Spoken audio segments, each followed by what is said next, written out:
Hello and welcome to this lecture, and in this lecture we are going to learn something about how to make a function return a value. So in the previous lecture I have already explained that a function is nothing but it's like a black box which accepts some data. It is going to process or manipulate that data and it is going to give back you some data. So we have already learned how to make a function, how to pass the data to the function, but we have not actually learned how to make a function return some value or return the data or the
we make another variable and let's call that variable as result.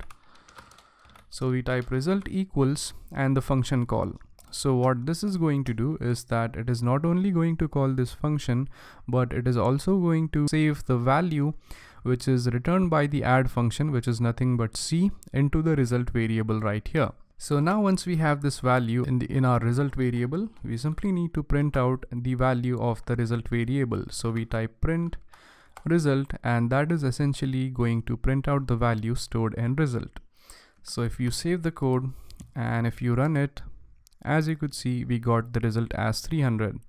So let me explain you the flow of execution of this code once again. So we have defined a function which we have already done in the previous lecture. We have added two numbers and saved the result into C. Now as this function is an addition function, we want to make it return some value. So we have typed in return C. Now this function returns a value. That means when we call this function, we need to have some variable in place that is going to accept that value. So in order to accept that value, we have used the variable result. So we type result equals and the function call, and we have passed in two numbers for addition, which is 100 and 200.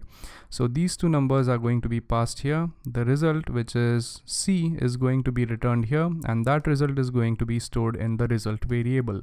So once we have the result variable, we actually need to print out the content so that we get the result on the output screen. So we have simply used the print function and passed the value of result to it. So that's how you could make a function return some value in Python so that that value could be used in your program.